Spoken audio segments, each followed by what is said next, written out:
Good Friday morning, everyone, and thank you for tuning in to yet another weekly Friday edition of the Alan Fitz podcast, also known as The Chat, live from our studios right here in Amarillo, Texas. Alan Fitz, the host for the program this morning, and welcome into the show.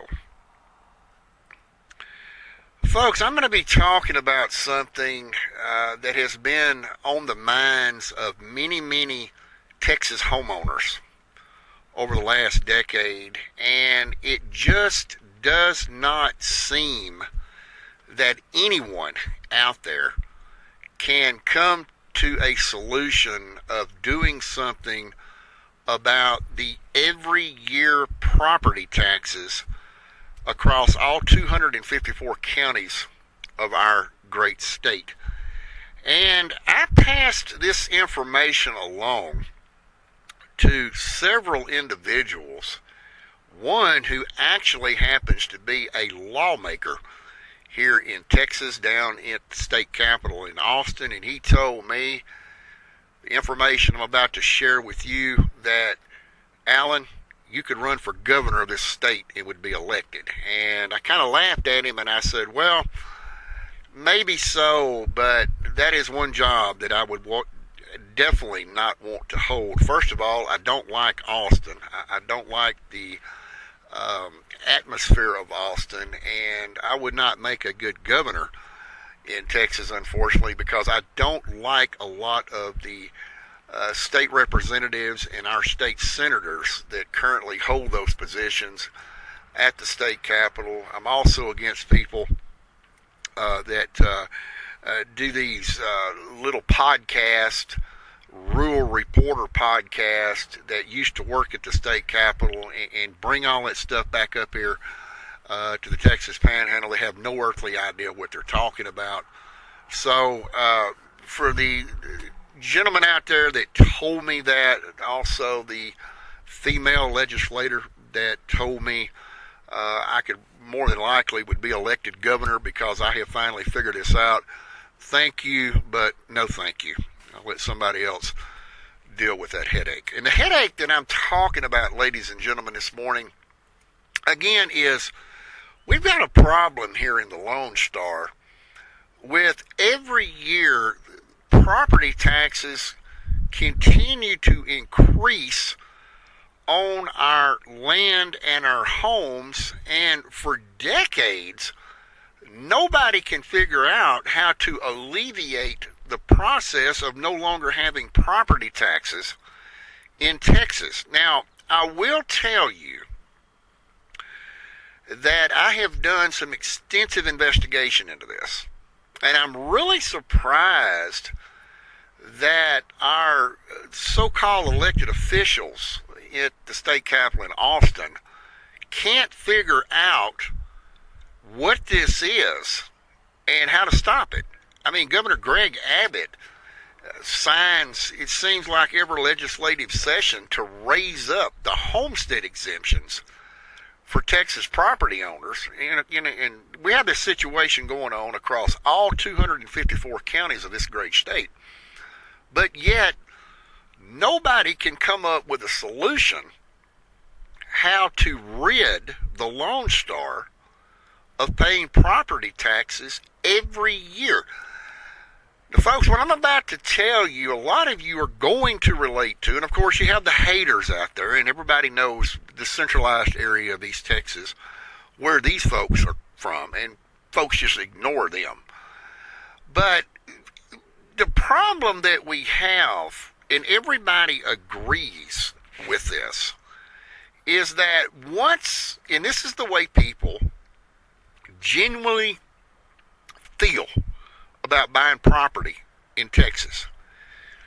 You go out, you get a realtor, you get an attorney, whatever you're calling to be, to handle all the paperwork and to dot all the I's and to cross all the T's.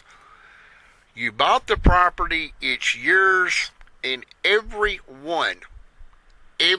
year, when the property statements come out, ask the same question across the state of Texas. Why am I paying property taxes on something that I outright own? Folks, I'm here to tell you I have found the answer to this. And I'm going to share this with you on this edition of the podcast. 3 things must take place to rid property taxes once and for all in this state. First of all, I do follow some of the external comments that are made from positive websites, if you will. We still here at the chat, the Alan Fitz podcast, are not utilizing social media. Our plans to do this should begin in December. And we'll get into that at a later date and time. But I have looked at some of the commenting. I've actually utilized ChatGPT to look at some of the comments. And for those of you out there that are levying the positive comments, I want to say thank you to all of you. Some of those comments are including saying, this man is sharp, he's very informative, we didn't know this, we looked it up, verified it, whatever they want to do at that point. Yeah, he's telling the truth. And we always tell the truth here on the chat. But this is something that may shock you, to know what 3 things must be utilized in order to rid property taxes from property homeowners and landowners here in Texas. Some of you are going to agree with this, and of course the haters, they disagree with everything anyway. We don't pay no attention to them. But one of the problems that Texas has right now is, if you look at your tax statements every year in October when they come out, and let me go ahead and stop right here and notify everyone. If you're a homeowner out there, everybody knows across Texas that the deadline to file your taxes is on January 31st of the preceding year. So in other words, come January 31st of 2026, this would be for taxes due for the year 2025. Some of you may not know that you can pay your taxes as early as October, generally when the statements come out, and you get a discount on your property taxes. Now, before you get wound up on this, you don't get that big of a discount. Most cases across the board, $40, $50, $60. Some of the bigger counties in Texas may offer a little more, but it's not that big of a discount. But still, people here in Texas, ladies and gentlemen, quit paying taxes on things that they own. For example, if you go to a car lot, you have to pay taxes on a used vehicle, okay? Unless that vehicle reaches 25 years of age, then you become tax exempt. You don't have to pay, and regardless of whether you're buying a new car, a used car, or whatever the case may be, once you pay for it, and you get the blue title in your hand from the Department of Motor Vehicles in Austin, that vehicle belongs to you. You don't have to pay any more taxes on it. But you're paying registration fees on it. You have to get, we've done away with inspections at the first of this year, with the exception of commercial motor vehicles. But you still are paying what is known as a registration fee. If you break it down in layman's terms, it's a road tax, because the state utilizes a lot of that money for our so-called superhighways that they call it. So you're still paying taxes to drive that vehicle on public roadways and streets here in the state. But let's get back to the homeowner situation here. You've outright bought property, but you're still paying taxes on it every year, and those taxes keep increasing because the value of your home keeps increasing because of those so-called county auditors that ride around and say, well, we've seen this house here several years. It looks like it may be worth more money in value. So they up the value, the appraised value of your home simply to get more money in that county. That's basically all this is about. Not trying to be a conservative, nor am I trying to be a pessimist, but this is basically one of the ways of scandalization that goes on with the county across Texas that raise your property taxes to where, some people say, well, they're pocketing that money. The other one's saying they're using it for road and bridge. Your roads, your bridges never get fixed. Where does that money go? Honestly, folks, hell, I don't know. But people in the Lone Star are fed up with it. We're tired of paying property taxes over and over and over. One of the biggest property taxes that you pay is, believe this or not, to school districts. Now, over the years, our legislators have actually screwed up, if you will, and have allowed school districts across Texas too much power. They can set basically their own rate when it comes to educating children. Well, then there's another problem, folks, that comes up. Why do I have to pay taxes if I don't have children to a school district? I'm paying taxes to educate other people's children. That's not my place to do that. Well, folks, I feel the same way. But I'm exempt from paying school taxes, and I'll tell you, I'm fixing to get into that here in just a moment. But I do agree with you. You should not be taking your hard-earned money and paying it out to school districts, because this is the way, and whether you want to agree with this or not, doesn't matter to me either way. School district employees line their pockets with your tax money every year. This needs to come to a stop. The biggest majority of your tax dollars go to either independent or consolidated independent school districts across the state. This is how school districts stay afloat in Texas. Your tax dollars.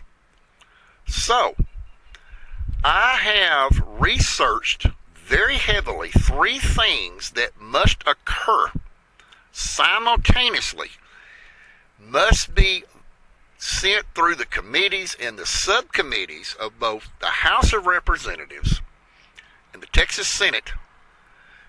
See if they can get it off the floor, go through all that, and get it to the governor's desk, and hopefully he doesn't veto it.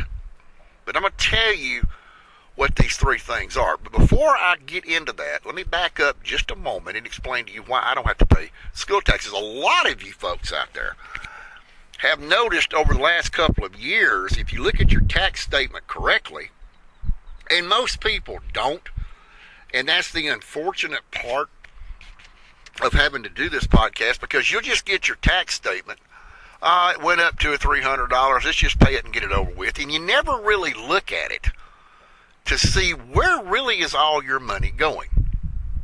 Again, most of it goes to school districts, but in the last couple of years, there has been what is known as an overflow that came into the state. So a lot of people are not seeing school taxes in rural and remote counties of Texas because I guess, and my assumption would more than likely be correct on this, is they're just allowing time to eat those funds up the legal way that they can.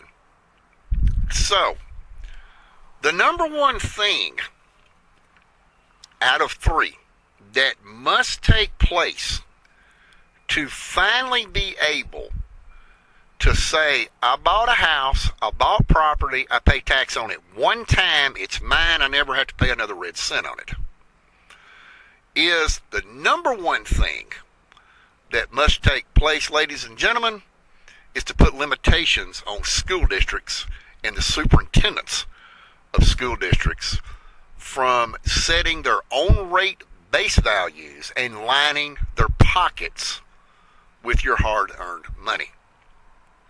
Now, I'm fixing to go into no man's land with some of this. I've done the research on some smaller school districts across the state. And because this is public record, it's very easy to obtain. Some of the small school districts in this state, the superintendent is being paid in excess of six figures, $100,000. Why is this happening?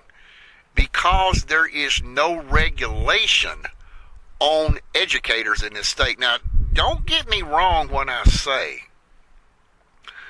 that educators, teachers, and coaches and things of that nature don't need pay raises. I totally agree that they do, because these are the people that you send your children to, and you can only hope that they're educated enough to educate your children and line their pockets with money that comes out of your hard-earned dollar.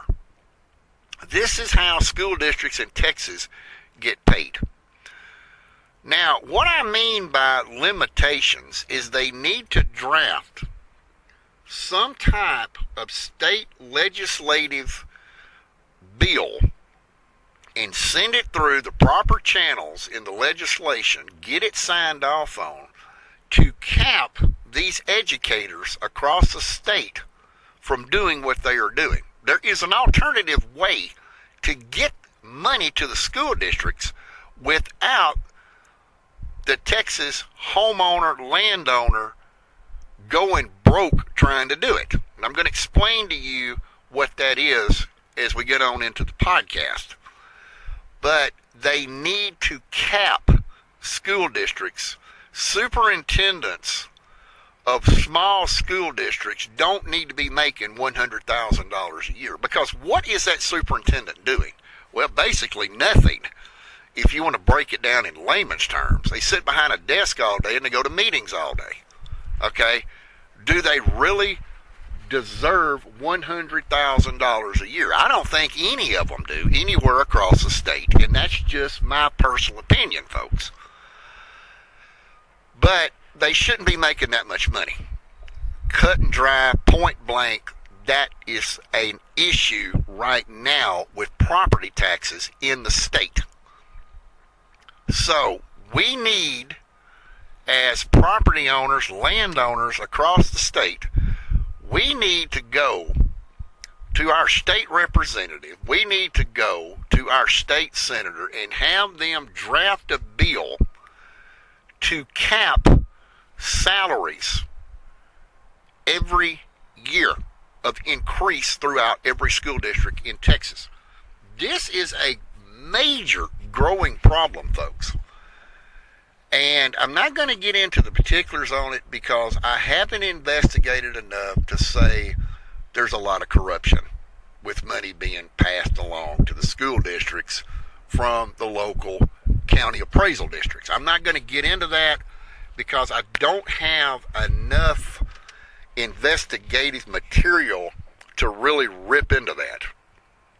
So, let's move forward with what we can do to attempt to alleviate and stop these taxes on our properties. Again, capping those salaries, preventing those school districts, maybe every legislative period, give them a raise as COLA prevails. COLA. I'm not talking about Coca-Cola or some type of cola that you drink. I'm talking about the cost of living adjustment. If the cost of living goes up, then yes, there should be a percentage based to raise their salary. But to raise the salary of a school superintendent from $50,000 one year to $80,000 the next year, and I'm just using this as an example. I don't have any type of documented information in front of me making that statement to back it up. I think that's ridiculous, okay? And I think it is a problem that the Texas legislatures need to deal with to stop this, okay? So if you're paying high taxes to the school districts, that's the number one problem.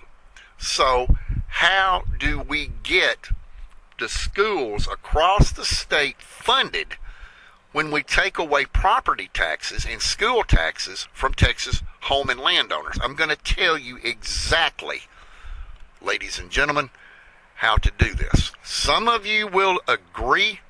Probably most of the majority of you will agree. Again, you have the haters. They don't agree with anything. The number one step in doing this process is to allow gambling to come in to Texas. This is one of the ways that we can alleviate how this tax money is being distributed. Now, if you've ever lived in Texas, our closest gambling casino from Amarillo is Guymon, Oklahoma, in Texas County, up in the Oklahoma Panhandle. The Golden Mesa Casino, very well known in Guymon, just outside of Guymon, Oklahoma. Now, who regulates the Golden Mesa Casino? Well, it's a partnership between the state of Oklahoma and Texas County, Oklahoma.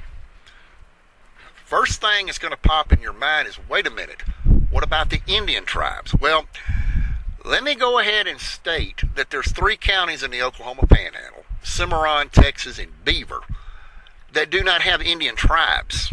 And we're using Oklahoma as an example, folks. That's no man's land.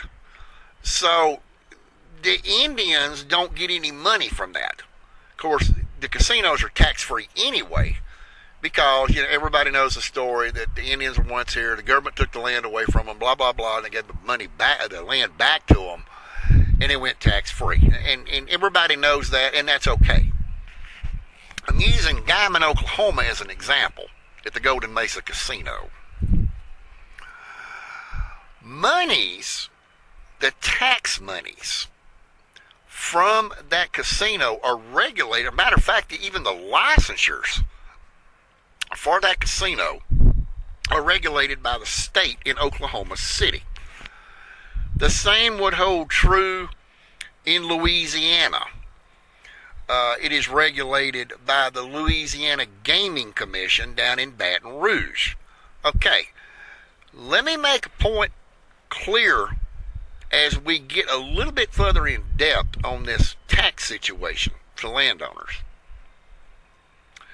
If you've ever been to the Golden Mesa Casino in Guymon, Oklahoma, and you walk around in the parking lot, what type of license plates do you see on vehicles? You don't hardly see anything from Oklahoma. You'll either see it from Kansas or you'll see it from Texas, because we do not have legalized gambling in the Lone Star. Now, a lot of you are going to say, wait a minute, what about the Lottery Commission? Well, folks, I'm here to tell you that the Lottery Commission, under the language of the state law, is not considered gambling. It is considered games of chance, scratch tickets, things of that nature. So, when you go in to the Golden Mesa Casino right there in Guymon, Oklahoma, and let's say you take a $100 bill in there and you blow a $100 bill and you don't get anything back, well, you don't get the money back, but part of it goes to the casino itself and part of it goes to the state of Oklahoma. Just like over in Louisiana, you would have Texas license plates. For those of you that live in East Texas that do gambling over there, it depends on what part of East Texas you live in. If you're in the deep East Texas area, Your closest part's going to be down there around Toomey, Louisiana, Lake Charles, Sulphur area. And you'll remember if you go there, truck stops, things of that nature have these little, they call them local gaming casinos, but they're still regulated by the state of Louisiana. Louisiana gets the money that you feed into the monster machines of gambling that you don't win back. How do you think the state of Louisiana keeps its head above water? Gambling proceeds, ladies and gentlemen.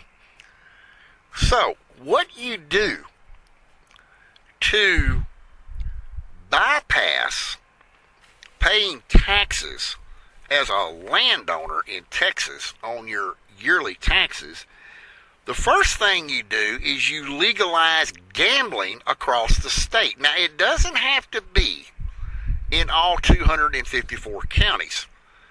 But if proposition of the voters from each of the 254 counties want to allow it, let it come in. It doesn't have to be one of these extravagant Isle of Capri casinos that you would find like in Bossier City, Louisiana. Okay? It can be simply what we would call a mom and pop setup. For example, if you go over to a truck stop, you have a building that is in there that is dark tinted. They've got signs on the door. You can't be under 18. You can't be under 21. You can't come in here if you're a minor. And you go into this separate area and you gamble. Okay? This is not a game of chance, folks. This is actual gambling. Some of you are going to hit in them little places and some of you aren't. Most people experienced breaking even in this. It doesn't matter because the state of Texas would have to utilize its own gaming commission and allow gaming to come into Texas and use that money that they get from the proceeds of gambling to pay the school districts across the state of Texas. But unfortunately, folks, it's going to take more than that, because don't let your local state representative or local state senator tell you a pine blank lie. Yeah, Texas does have money, but it does not have that kind of money to fund every school district across the state. Not in this day and time. This is one idea that would, quote unquote, amp up money coming into the state. But again, folks, it's not enough to pay the school districts and all these superintendents and these big wigs the salaries that they want. Okay, you get them capped, you take care of part of that. But there is another way to add more money into the state to pay the school districts across the state, in addition to gambling. Some of you are going to probably think I am absolutely nuts, and some of you out there are going to think this is brilliant. Ladies and gentlemen, second way to bring that income in, with gambling already established, is to legalize marijuana. That's right. Mary Jane needs to be brought to the state. Now, some of you out there listening to this podcast are probably thinking to yourself, well, what would legalizing marijuana do to the economy of this state? And I'm fixing to bring in a name that everybody out there is going to know in just a moment. And I'm going to tell you how to get around him. Okay? And his name is Lieutenant Dan Patrick. He is the presiding officer. He's the Lieutenant Governor of Texas, but he also presides over the Senate. He has nothing to do with the Senate. His sole job is to break a tie-breaking vote in the Senate. Other than that, he's nothing but the Lieutenant Governor, and he answers directly to Governor Greg Abbott. You legalize marijuana. Why do I say this, you ask yourself? Because believe this or not, there is more potheads in Texas than you folks may realize. Okay, medical marijuana, things of that nature, they don't get enough money off of that to do anything with. I mean, that's File 13 material, ladies and gentlemen. You legalize marijuana, and how do you do this? Well, I did some investigating and remembered a trip several years ago that I took out to Los Angeles, California, San Diego, went on vacation out there, had a really good time. The only thing I didn't like about it is gas prices are too high, but that's for another podcast. We traveled across U.S. Highway 50, across the entire state of Nevada.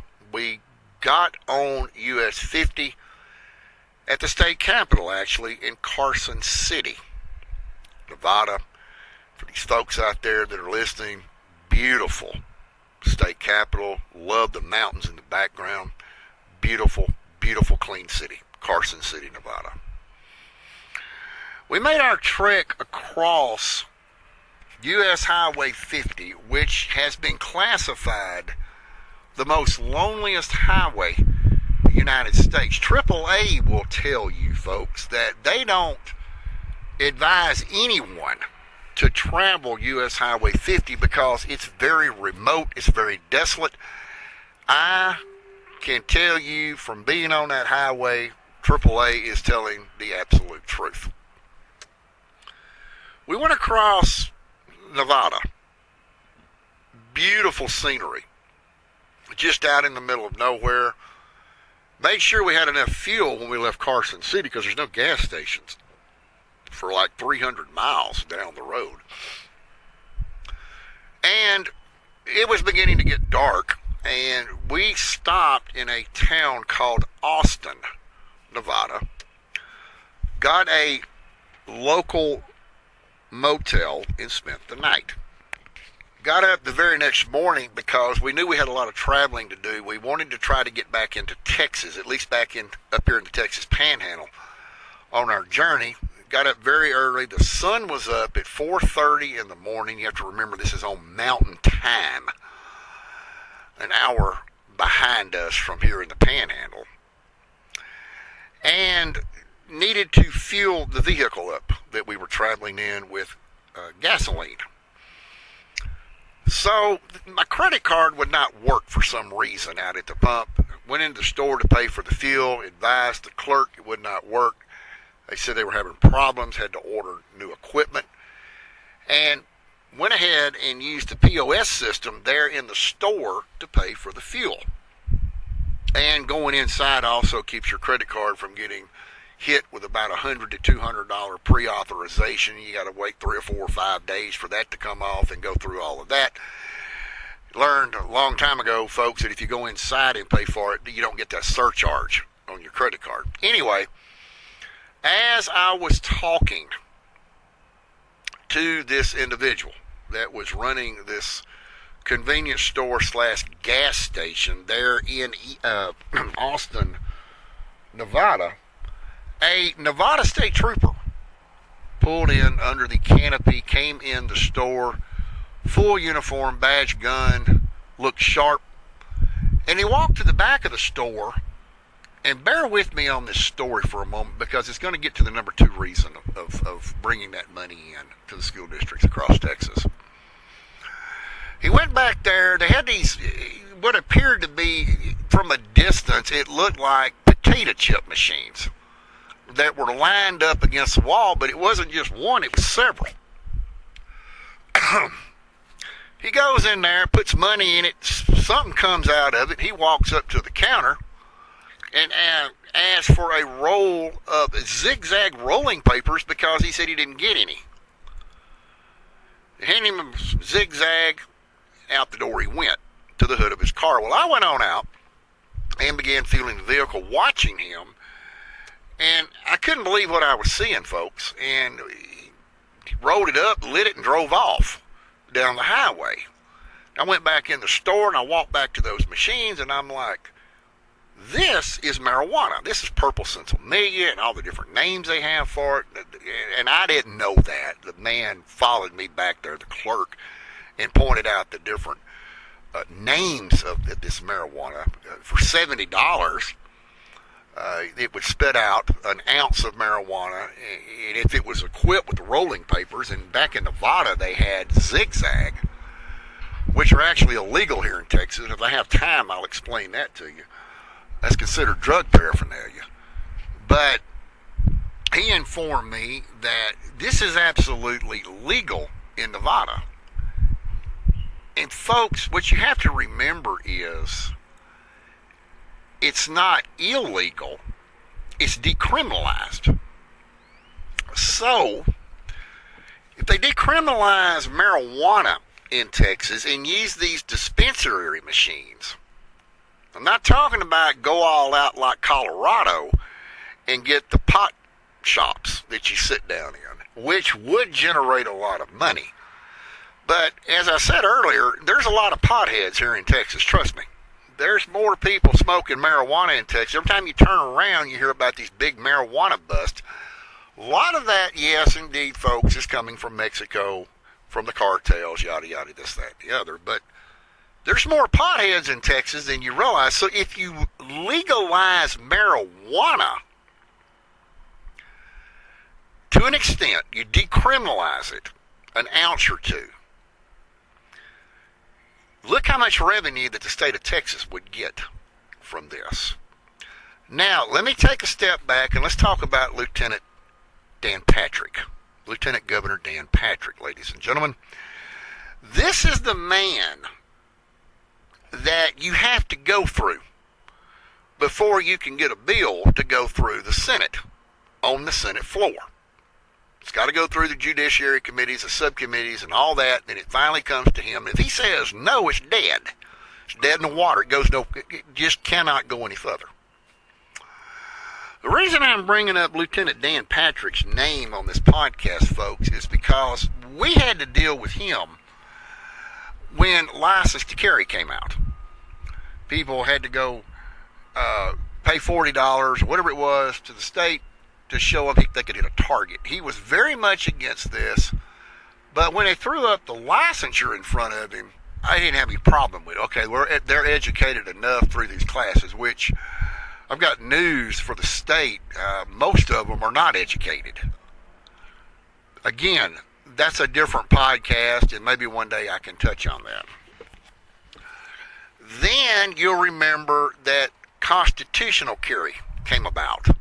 You're probably asking yourself, where is this going with marijuana decriminalization? And bear with me just a moment. I like to drag things out, but I'm going to get to it.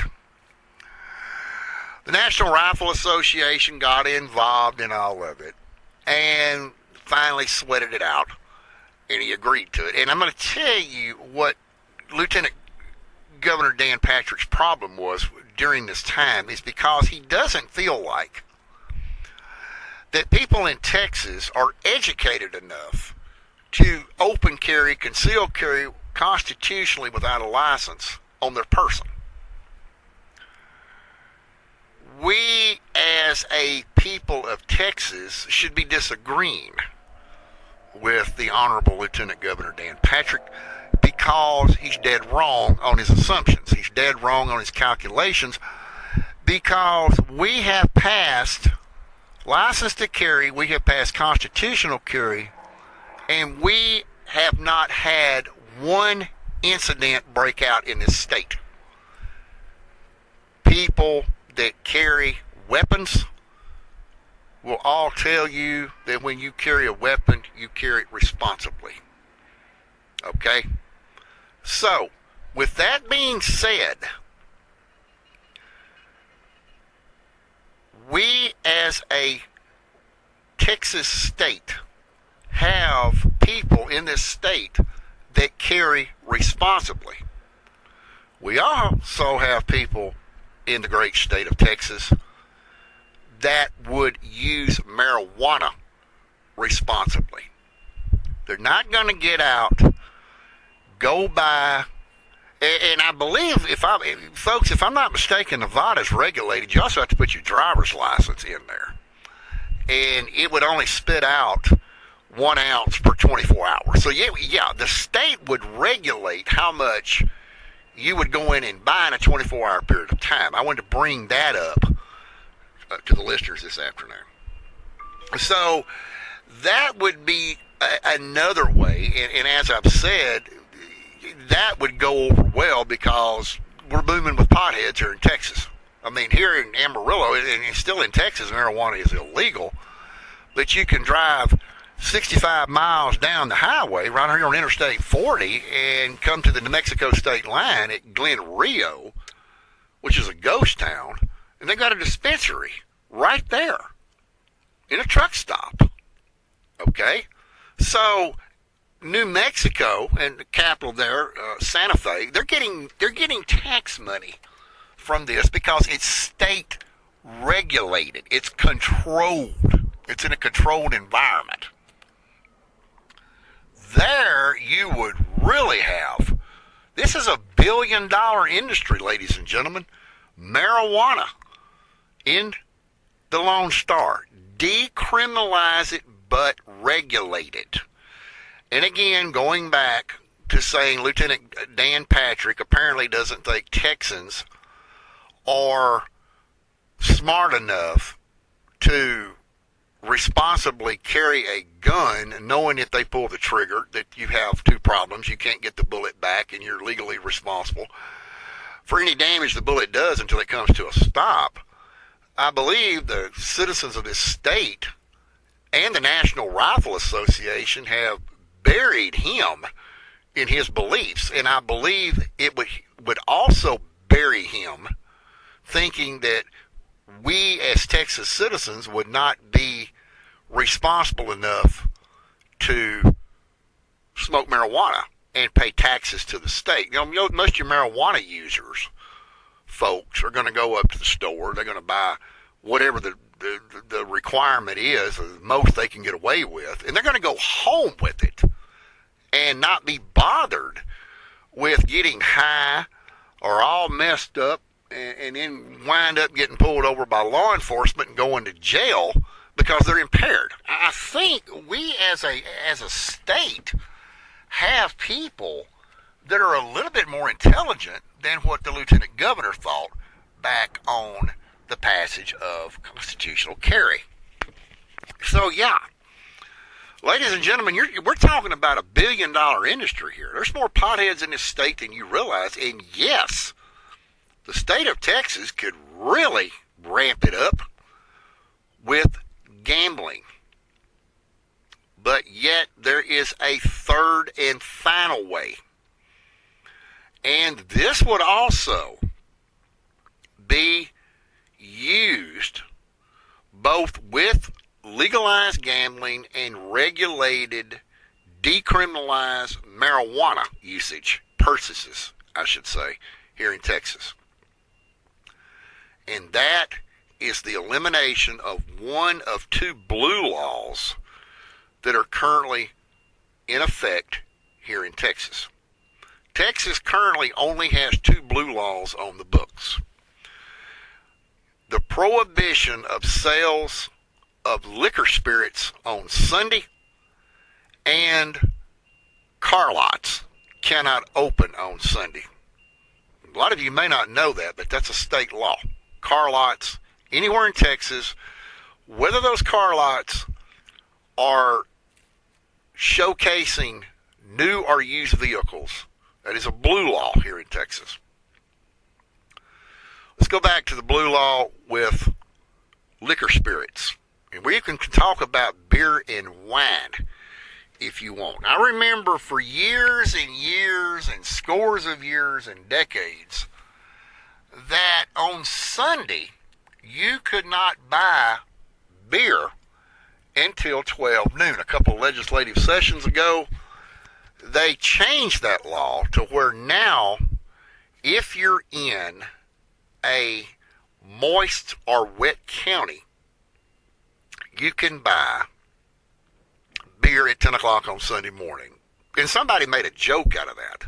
ladies and gentlemen, when it was passed, and said that the reason it was passed is that at 10 a.m. in the morning, you could go drink a beer before you went to church, go to church services. As soon as you got out of church, then you could strap your gun on. Okay, whether you find humor in that or not is beside the point that I'm trying to make at this point, folks. What would need to happen, and in addition to having potheads across Texas, you also have a lot of alcoholics and drunks in Texas. And don't get me wrong, it's not just here in Texas, it's everywhere. Because alcohol is a drug, whether you want to believe that or not, ladies and gentlemen. And it is the most abused drug in this state and in this country due to the fact because it's legal. Alcohol is legal. But the state of Texas, for years and scores of years and decades of years, have cut their own throat because of the blue law on Sunday. How do we alleviate that problem? Well, that would take a bill being filed in legislation, get it through the House, get it through the Senate, and hopefully the governor would sign it, that would back up the sale of beer. And my projection to this would be probably from 10 a.m. to 4 p.m. on Sunday. If they can't get Sunday sales of distilled spirits / liquor, let's back up the time that we can buy. Well, we've already backed it up from 10 a.m. till midnight on Sundays. Let's back that time up to 7 a.m. like it already is in place from Monday through Saturday opening time. You're probably asking yourself, well, what good is that going to do? Well, you'd be surprised how many people will buy some cold beer, folks, and get it in a refrigerator, go to church, and then give into the communion plate, pay the tithe, and then they're gone. They're headed home to watch NFL football during football season. You would be surprised how much revenue that would create for the state, because that is licensed by TABC, the Texas Alcoholic Beverage Commission. If it would be possible to get hard liquor sales repealed in Texas, repeal part of that blue law that is still in force, and say open liquor stores on Sunday from say 9 a.m. or let's just say 11 a.m. to 4 p.m. You know, what, 5 hours? And the reason, folks, that I state that time, that gives them an hour to go get a bottle of Jack Daniels, a bottle of vodka, a bottle of whatever they want, wine, and get to their couch, get to their NFL party, and watch TV.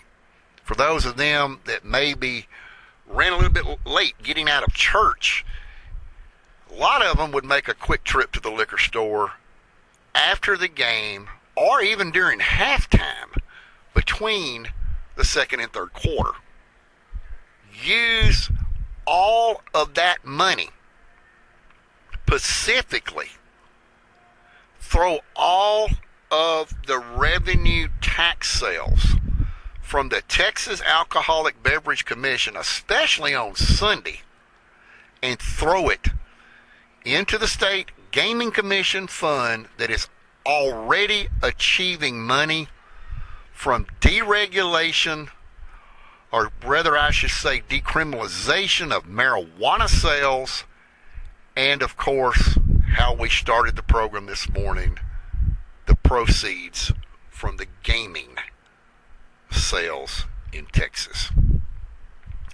You take the legalization of gambling, you take the decriminalization to an extent of marijuana sales, and you take the Sunday blue law away, in Texas, folks, I can guarantee you the revenue that you would get from all three, the state of Texas would have money left over after they paid taxes to every school district across this state.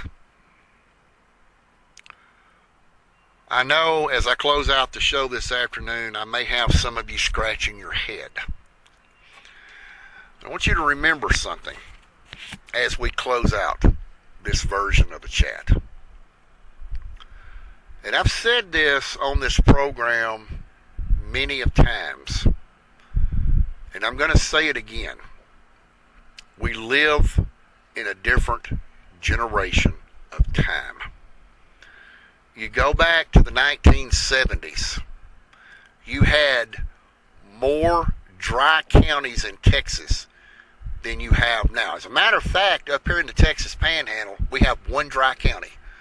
That is Roberts County, which is Miami, Texas. And I believe there's only 4 totally dry counties across Texas. A lot of you will remember the name J.B. Smith. He was the sheriff of Smith County in Tyler, Texas. He was the longest running sheriff in Texas history, and he still holds that title today. J.B.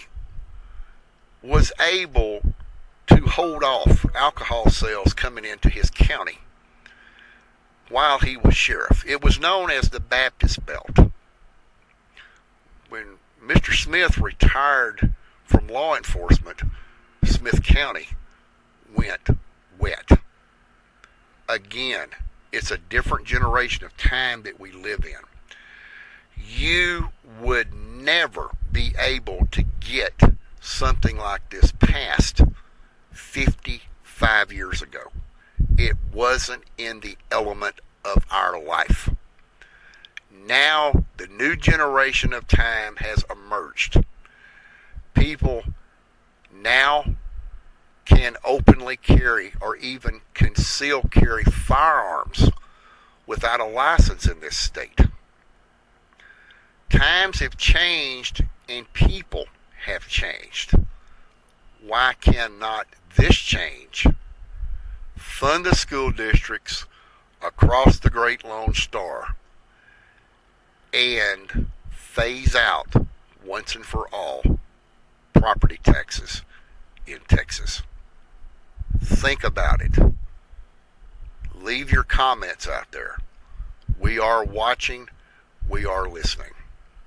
And with that being said, that will conclude this edition of the chat on the Alan Fitz podcast. As always, folks, have a great weekend out there. And live from our studios here in Amarillo, Texas, this is Alan Fitz saying have a great weekend. Bye for now. And we'll be back next Friday with yet another interesting topic right here on the chat.